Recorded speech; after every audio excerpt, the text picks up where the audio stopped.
A'udzubillahi minasyaitonirrajim. Bismillahirrahmanirrahim. Assalamualaikum warahmatullahi wabarakatuh. Innal hamdalillah nahmaduhu wa nasta'inuhu wa nastaghfiruh wa na'udzubillahi min shururi anfusina wa min sayyiati a'malina. May yahdihillahu fala mudhillalah wa may yudlilhu fala hadiyalah. Asyhadu an la ilaha illallah wahdahu la syarikalah wa asyhadu anna Muhammadan abduhu wa rasuluhu la nabiyya ba'dah. Allahumma salli wa sallim ala hadha nabiyil karim wa ala alihi wa ashabihi wa man tabi'ahum bi ihsan ila yaumiddin. Wa qala Allah ta'ala fi kitabihil karim ya ayyuhallazina amanu taqullaha haqqa tuqatih wa la tamutunna illa wa antum muslimun. Ilhaq adkhilna mudkhala sidiqin wa akhrijna mukhraja sidiqin wa ja'alna min ladunka sultanan nasira ja'al haqqa zahaqal batil innal batila kana zahuqa. Ya ghafur rabbana innana amanna faghfir lana dzunubana wa qina adzabannar. Amma ba'd. Alhamdulillah, segala puji dan syukur adalah milik Allah. Kembali kita berjumpa di channel iDream TV dalam program Tadabbur Al-Quran, di mana insyaallah kita akan sama-sama kembali menelaah sedikit demi sedikit, bagian demi bagian, ayat demi ayat apa yang Allah Subhanahu wa taala firmankan di dalam Al-Quran. Dengan harapan semoga pemahaman kita terhadap Al-Quran semakin baik ya. Wawasan kita tentang Al-Quran semakin luas, yang pada akhirnya kemudian bisa ya menambah dan meningkatkan kualitas keimanan kita kepada Allah. Karena di dalam surah Al-Anfal Allah tegaskan salah satu ciri orang yang beriman yang akan mendapatkan surga Allah adalah mereka yang wa idza tuliyat alaihim ayatuhu zadatuhum imana ya. Dan apabila dibacakan kepada mereka ayat-ayat Allah maka bertambahlah iman mereka. Jadi memang orang beriman ya, kalau mau istiqomah lurus ya menuju surganya Allah harus selalu menghadiri majelis-majelis ya yang di dalamnya ada ayat-ayat Allah dibacakan. Tidak lupa kita baca salawat dan salam. Allahumma salli ala Sayyidina Muhammad wa ala ali Sayyidina Muhammad. Assalamualaikum ayuhan Nabi wa rahmatullahi wabarakatuh. Semoga Allah terima salawat dan salam yang kita baca dan dilimpah curahkan kepada para nabi dan para rasul, wabil khusus Rasulullah Muhammad SAW, dan semoga kita termasuk ke dalam kelompok orang yang akan berbahagia ketika berjumpa dengan Allah nanti di yaumul mahsyar, dijauhkan dari siksa api neraka, dimasukkan ke dalam jannah dan dipertemukan dengan Rasulullah Muhammad SAW. InsyaAllah ya, amin ya rabbal alamin. Sahabat iDream yang dirahmati Allah dimanapun Anda berada, di dalam kesempatan kali ini kita melanjutkan kajian kita masih di surah Al-Baqarah. Kita akan beranjak di ayat yang ke 114. Di dalam ayat yang ke 114 ini Allah Subhanahu wa taala ya mengabarkan kepada kita tentang praktek-praktek kezaliman, praktek-praktek kezaliman yang tentu ini adalah perbuatan yang diharamkan oleh Allah Subhanahu wa taala ya bagi kita ya sebagai seorang muslim. Dan ayat ini menggambarkan bahwa ada orang-orang yang kemudian melakukan kezaliman-kezaliman ini ya. Kezaliman-kezaliman yang dijelaskan di dalam ayat ini ya, sejak ya diutusnya Nabi Muhammad SAW. Apa saja kezaliman yang ditegaskan di dalam surah Al-Baqarah ayat yang ke-114 ini? Ya, Allah Subhanahu wa taala berfirman, a'udzubillahi minasyaitonirrajim. Wa man adzlamu mimman mana'a masajidallahi ay yuzkara fiha ismuhu wa sa'a fi kharabiha. Ya. Ulaika ma kana lahum ay yadkhuluha illa khaifin. Lahum fid dunya hizyu wa lahum fil akhirati azabun azim. Di dalam ayat ini Allah Subhanahu wa taala mengabarkan kepada kita, wa man azlamu mimman mana'a masajidallahi ay yuzkara fiha ayyuzkara fiha ismuh. Siapakah yang lebih zalim ya, lebih jahat ya daripada orang yang ya mimman mana'a masajidallah ya, daripada orang-orang yang melarang ya, masjid-masjid Allah ya. Ayyuzkara fiha ismuhu ya, di dalamnya digunakan sebagai tempat berzikir. Jadi ada orang-orang kata Allah yang kezalimannya levelnya sampai kepada melarang orang yang menjadikan masjid sebagai tempat zikrullah. Wasa'a fi kharabiha, dan berusaha merobohkannya. Bahkan lebih dari itu ada orang-orang yang sudahlah melarang menyebut Allah atau berzikir di dalam masjid. Konteks zikrullah di sini mengingat Allah ini luas bahwa di dalamnya ada kajian, di dalamnya ada kajian di mana ayat-ayat Allah dibacakan itu bagian dari mengingat Allah begitu ya. Di dalamnya mungkin ada acara zikir berjamaah gitu kan. Ada kan majelis-majelis zikir gitu kan ya. Kemudian di dalamnya mungkin ada pengajian ibu-ibu ada acara peringatan hari-hari besar Islam yang pada akhirnya kemudian mengingatkan kaum muslimin agar kembali kepada Allah kan begitu ya. Nah, ada orang-orang yang kemudian melarang menjadikan masjid sebagai tempat seperti itu. Dan lebih daripada itu karena kebenciannya kepada masjid yang aktif tadi gitu ya, yang ramai tadi, kemudian berusaha untuk merobohkan. Merobohkan bukan dalam artian secara fisik saja. Tetapi merobohkan dalam artian menghalang-halangi, menjadikan masjid itu sepi ya. Sehingga kemudian tidak ada orang yang mau ke sana lagi, itu bagian dari merobohkan. Ya, ada orang-orang kezalimannya sampai di level itu. Apa kata Allah Subhanahu wa taala terhadap orang ini? Ulaika ma kana lahum ayyadkhuluha illa khaifin. Mereka itu tidak pantas memasuki masjid gitu ya. Masjid yang Allah yang dikhususkan untuk Allah itu untuk beribadah. Kecuali dengan rasa takut kepada Allah ya. Lahum fid dunya khizyun, dan mereka nanti mendapatkan kehinaan di dunia walahum fil akhirati azabun azim, dan di akhirat nanti mereka akan mendapatkan azab yang berat. Dalam hal ini sahabat yang dirahmati Allah para ulama menyebutkan para mufassir terkait ayat ini bahwa di antara orang yang paling zalim nih kalimatnya paling jahat gitu ya. Adalah yang pertama, jadi sebetulnya kejahatan-kejahatan itu banyak yang Allah sebut sebagai kezaliman yang besar. Nah, di antaranya adalah yang pertama menghalang-halangi orang menyebut Allah atau mengagungkan Allah dalam ragam bentuk yang saya sebutkan tadi. Kemudian menghalangi orang dalam segala perbuatan yang berhubungan dengan urusan agama seperti mengaji i'tikaf, sholat, zikir dan sebagainya dalam masjid. Nah, ini adalah orang yang ini adalah jenis kejahatan yang paling zalim Yang pertama, yang kedua berdasarkan ayat ini merobohkan masjid di mana definisinya ada termasuk di dalamnya perbuatan atau usaha tindakan yang bertujuan untuk merusak dan menghalang-halangi pendirian masjid juga sama itu. Saya mau dibangun masjid di sini dipersulit izinnya, dipersusah barang masuk ke dalamnya gitu kan. Yang ujung-ujung masjid itu kalau nggak terbengkalai lama jadinya gitu ya.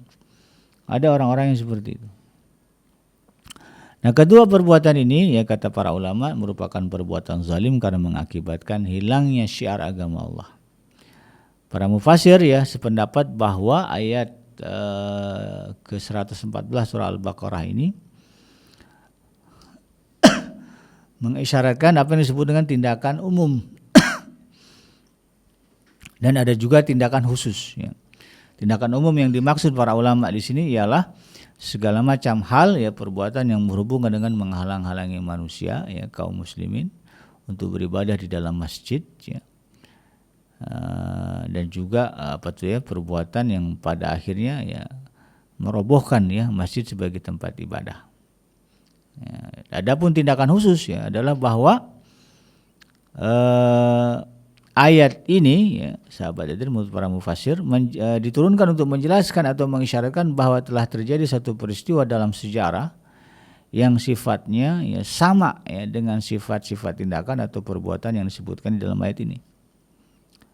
Namun para mufassir berbeda pendapat tentang peristiwa apa yang dimaksud oleh Allah. Jadi turunnya ayat ini untuk menjelaskan juga kepada Nabi Muhammad bahwa dulu gitu kan sudah ada nih perbuatan orang model begini. Maka kemudian jangan sampai terjadi pada umatmu wahai Muhammad, kan kurang lebih begitu kan, karena ayat ini kan yang pertama menerima kan Rasulullah SAW. Nah, apa tuh perbuatan di masa lalu begitu kan yang pernah terjadi ya terkait dengan ayat ini? Ya menurut para ulama tafsir, di antaranya yang pertama adalah adanya tindakan ya orang-orang musyrik Mekah yang menghalang-halangi keinginan Rasulullah dan para sahabatnya ya, untuk kemudian mengerjakan ibadah umrah pada bulan Zulhijjah ya di tahun ke-6 Hijriah atau sekitar tahun 628 masih di bulan Maret ya. Nah, tindakan kaum musyrikin ini ya, kemudian pada akhirnya di dalam sejarah mencatat ya, atau tercatat lahirnya perjanjian Hudaybiyah. Ya, karena dilarang kaum muslimin untuk kemudian beribadah umrah pada tahun itu, maka dibuat perjanjian ya boleh kembali tapi tidak tahun ini gitu kan. Dan itu kemudian menimbulkan kekecewaan ya mayoritas kaum muslimin, walaupun pada akhirnya kemudian berhasil diredam oleh Rasulullah dan juga Sayyidina Abu Bakar As-Siddiq ya. Sayyidina Abu Bakar termasuk orang yang memahami ya persoalan kenapa kemudian tidak bisa umrah di tahun itu gitu kan. Yang lainnya pada kecewa gitu kan, bahkan Sayyidina Umar bin Khattab tuh sangat terlihat gitu kan di dalam sejarahnya bagaimana beliau kecewa. Tapi kemudian setelah mendengarkan penjelasan dari Sayyidina Abu Bakar As-Siddiq, barulah kemudian Sayyidina Umar paham ya. Dan kemudian pada tahun berikutnya ya, pada peristiwa Fathu Mekah, seluruh sahabat akhirnya mengakui ya bahwa kebijakan Rasulullah untuk kemudian membatalkan umrah ya di tahun ke-6 Hijriah itu ternyata mendatangkan maslahat yang besar ya, pada kaum muslimin, yang kemudian mendorong ya, atau menggiring kepada puncak kemenangan, yaitu peristiwa Fathu Mekah. Nah, jadi kata para ulama ya, ketika orang-orang musyrik ini begitu kan ya, melarang kaum muslim untuk melaksanakan ibadah umrah yang mengunjungi Masjidil Haram gitu kan, dan kemudian lahirlah perjanjian Hudaybiyah ya, maka tindakan ini ya menurut para ulama ya menjadi penjelas ya tentang ayat ini ya, bahwa yang dimaksud ya Allah dengan menghalang-halangi ya manusia dari menyebut Allah di dalam Masjidil Haram dan usaha untuk merobohkannya adalah ya perbuatan orang musyrik itu tadi. Ya, mereka tidak mau ya kaum muslimin kemudian berzikir di dalam tempat yang mereka anggap sebagai tempat suci gitu kan ya, tempat ibadah mereka. Itu kan banyak patung berhala gitu ya sekitarnya. Kalau orang Islam masuk bisa hilang itu patung berhala kan begitu kan, karena dari dulu ya Rasulullah ya dakwahnya kan begitu kan, la ilaha illallah kan, tidak ada Tuhan selain Allah. Sementara orang musyrik ketika itu Tuhannya banyak, ada 365 berhala di sekitar Baitullah. Jadi wajar kalau kemudian mereka berusaha untuk melarang kaum muslimin masuk ke dalamnya dan kemudian mengagung-agungkan Allah ya. Karena mereka orang-orang musyrik ya, selain menyembah Allah gitu kan, juga mereka menyembah berhala-berhala itu. Makanya disebut musyrik kan. Yaitu orang-orang yang mempersekutukan yaitu mensyirikatkan Allah dengan yang lain. Orang Islam ya konsentrasinya hanya kepada Allah begitu kan, tidak ada kepada selain Allah ya. Berhala-berhala itu tidak ada ya. Dalam kamus ibadah ya, dalam kamus zikirnya orang Islam itu tidak ada. Ini kemudian membuat mereka khawatir. Ya. Itu pendapat yang pertama ya tentang peristiwa yang dimaksud di dalam ayat ini gitu kan.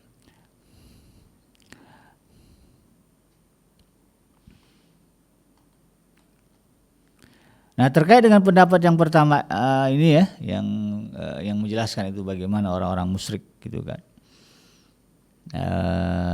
melarang kaum muslim untuk masuk ke Masjidil Haram dan mengagungkan Allah. Ditegaskan ya oleh para mufassir ya yang sependapat dengan hal ini gitu kan. Mereka mengatakan bahwa pada ayat yang menyebutkan ulaika makana lahum ayat khuluha illa khaifin ya, mereka itu tidak pantas memasuki kecuali dengan rasa takut kepada Allah ya. Nah, ayat ini ya, di penggalan ayat ini menggambarkan bahwa akan tiba saatnya nanti kaum muslimin memasuki kota Makkah dengan aman dan tentram, dan orang-orang musyrik akan memasuki Masjidil Haram dengan penuh rasa takut. Dan itu kemudian terbukti ya pada peristiwa Fathu Mekah, ya, di mana kemudian orang-orang musyrik ya ketika itu lari ya tuh dari kota Mekah. Ya, begitu dengar kabar pasukan Rasulullah datang, mereka buyar ya, meninggalkan kota Mekah. Ya, pada melipir ya, pada naik ke bukit ya, melihat apa yang dilakukan oleh kaum muslimin. Dan kemudian tersebar kabar ya, bahwa Rasulullah ya tidak marah ya, tidak dendam dan tidak akan menyakiti mereka. Barulah kemudian mereka berani turun ke Mekah gitu kan. Tapi itu pun dengan rasa takut. Ya, padahal dulu pongah sekali gitu kan, melarang kaum muslimin untuk kemudian melaksanakan ibadah umrah. Nah, kemudian pendapat yang kedua ya, mengatakan bahwa ayat ini ya surah Al-Baqarah 114 ini mengisyaratkan tindakan seorang raja yang bernama Titus ya di tahun ke-70 Masehi dari bangsa Romawi, anak dari Kaisar Vespasianus ya, yang menghancurkan Haikal Sulaiman dan tempat-tempat ibadah orang-orang Yahudi dan Nasrani di Yerusalem ya, di Baitul Maqdis ya. Nah, tindakan orang-orang musyrik Mekah menghalangi Rasulullah SAW dan kaum muslimin masuk kota Mekah untuk melaksanakan ibadah umrah, dan juga tindakan Raja Titus ini yang menghancurkan Baitul Maqdis termasuk dalam kategori tindakan yang umum ya, di dalam makna ayat surah Al-Baqarah 114 ini, dan juga tindakan khusus ya yang sesuai dengan ayat ini. Menurut pendapat kedua adalah ya, di mana ada kalimat merobohkan masjid ya, bahwa kaum musyrikin ya Mekah tidak pernah merobohkan masjid Allah dalam artian yang sebenarnya. Mereka hanya mengotori Baitullah dan menghalangi kaum muslimin beribadah. Nah, sementara Titus ya Raja Romawi ini ya dengan tentaranya benar-benar ya merobohkan Baitullah di Yerusalem dan kemudian membunuh orang-orang yang beribadah kepada Allah di dalamnya. Jadi kalau orang musyrik ya tidak menghancurkan secara fisik ya, hanya mencegah gitu kan berkembangnya atau berubahnya itu kan kondisi Masjidil Haram menjadi lebih baik, sementara Raja Titus ya Raja Romawi di tahun ke-70 Masehi ya betul-betul kemudian menghancurkan Baitullah yang ada di Baitul Maqdis ya.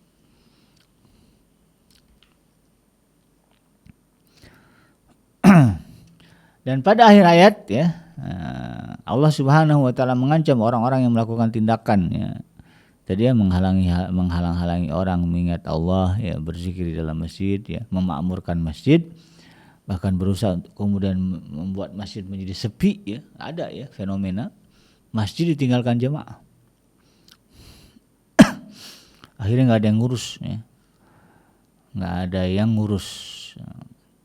Beberapa potongan video di medsos saya lihat ada anak muda yang kemudian datang ke satu masjid yang sudah tidak terurus, lalu kemudian dibersihin, dirapiin itu ya.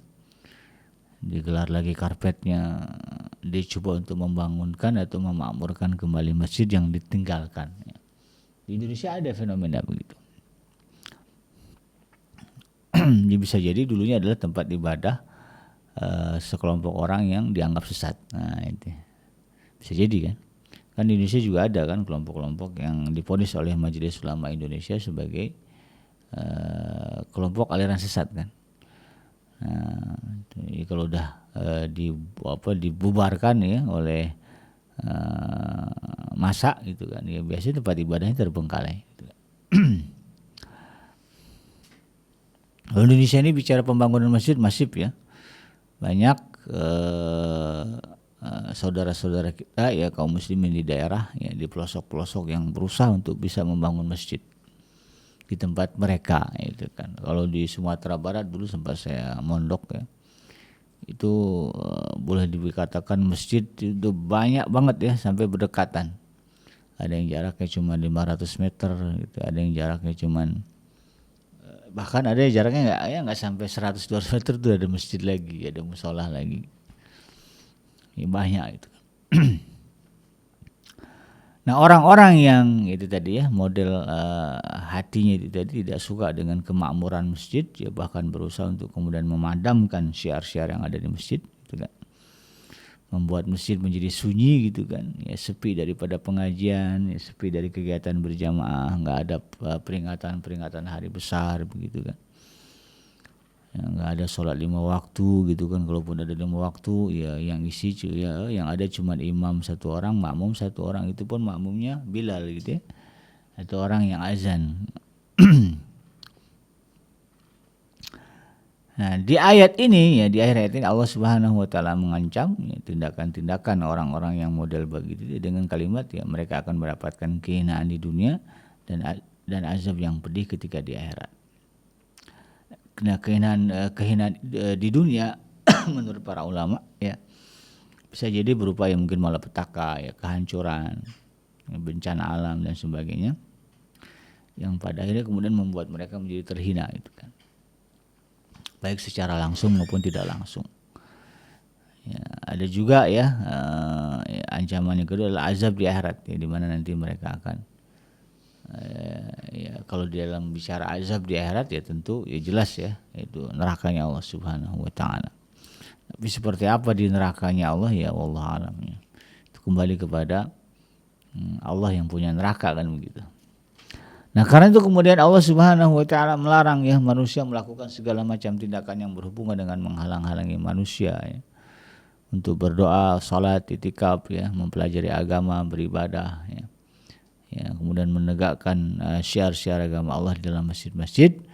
Bahkan nauzubillah ya, kemudian ada yang sampai nekat untuk kemudian merobohkan ya bangunan fisik masjid. Ada fenomena itu. Dan ini adalah perbuatan yang terlarang. Ya, perbuatan itu ya dalam pandangan Allah adalah perbuatan zalim ya, karena langsung atau tidak langsung berakibat melenyapkan agama Allah di muka bumi. Nah, perbuatan ini ya zalimnya ya sangat besar sehingga Allah kemudian mengancam pelakunya dengan kehinaan di dunia dan azab yang pedih di akhirat. Nah, ya. Dan kemudian di ayat lain ya yang diperintahkan Allah adalah agar manusia yang memakmurkan masjid-masjid Allah, mendirikannya, memeliharanya dengan baik dan masuk ya ke dalam masjid dengan rasa tunduk dan pasrah kepada Allah Subhanahu wa taala. Di beberapa negara itu kan ada fenomena ya tempat-tempat ibadah agama lain ya, misalnya gereja itu kan. Itu kemudian tidak diisi orang lagi ya, tidak ada penganut, tidak ada orang yang masuk lagi, kemudian akhirnya dijual ya. Dijual dan banyak yang membelinya adalah masjid. Yang membelinya adalah orang Islam ya, kemudian dijadikan masjid. Sehingga kemudian ya bisa dimaknai itu sebagai sebuah keruntuhan ya bagi sebuah tempat ibadah agama. Nah, kalau di Amerika itu yang banyak gereja berarti kan agama Kristen begitu ya.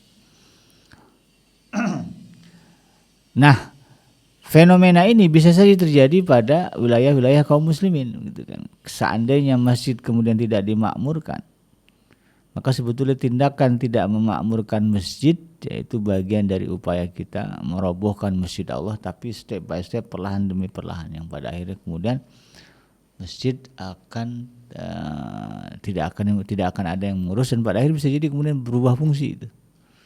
Ya menjadi fungsi lain ya, mungkin jadi berubah fungsi di tempat ibadah agama lain, bisa jadi berubah fungsi menjadi tempat maksiat ya.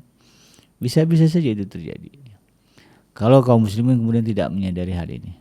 Oleh karena itu kemudian ya di dalam kesempatan ini ya mari sama-sama ya, walaupun mungkin ada sebagian yang merasa berat begitu kan, untuk melangkahkan kaki menuju masjid Allah ya, dengan 1001 alasan. Kan macam-macam lah alasan orangnya. Tapi kita kembalikan kepada Allah, mari kita langkahkan kaki untuk kemudian memakmurkan masjid yang ada di sekitar rumah kita. Ya kesampingkanlah ya ego sektoral yang mungkin karena nggak suka dengan imamnya ya, yang bacaannya nggak benar gitu kan, tapi nggak mau diganti gitu, maunya dia aja. Ada yang begitu kan, atau kemudian ada konflik dengan pengurus masjid begitu kan, karena kita nggak setuju ya dengan cara manajemen ya masjid di tempat kita dan sebagainya, sehingga kemudian menimbulkan perang dingin lah gitu ya. Kesampingkan lah itu ya. datanglah ke masjid, ya terutama ketika waktu-waktu sholat, ya ketika azan berkumandang, sebagai bagian dari upaya kita untuk mencegah robohnya masjid kita, robohnya surau kita. Demikian sahabat Dream, yang benar datangnya dari Allah Subhanahu wa taala, dan yang salah semata-mata lahir dari kealfaan dan kelapan saya pribadi. Saya bikinnya pamit undur. Hasbiyallahu la ilaha illa huwa alaihi tawakkaltu wa huwa rabbul arsyil azim. Subhanaka Allahumma rabbana wa bihamdika asyhadu an la ilaha illa anta astaghfiruka wa atubu ilaik. Walhamdulillahirabbil alamin. Wassalamualaikum warahmatullahi wabarakatuh.